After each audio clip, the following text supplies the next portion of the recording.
अस्सलाम वालेकुम। Aamir Azlan four की तरफ से आप सबको बहुत प्यारा सलाम। और आज की वीडियो स्पेशली मैंने अपनी मदर के लिए बनाई थी, अपनी अम्मी के लिए। और लबा जिनकी वालदा इस दुनिया में ख्याल है, लबा उनकी सेहत तंदुरुस्ती अदा फरमाए, उनको सेहत तंदुरुस्ती दे।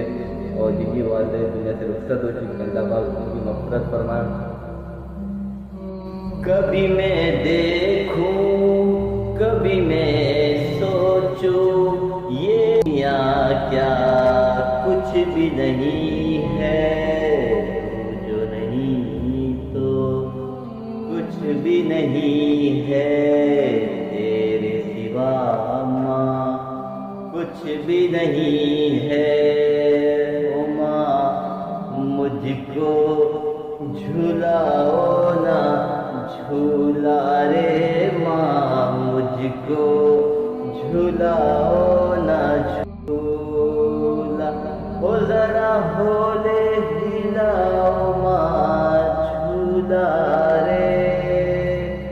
अपना बहुत बहुत ख्याल रखिएगा। आमिर अफलान को भी अल्लाह हाफिज़।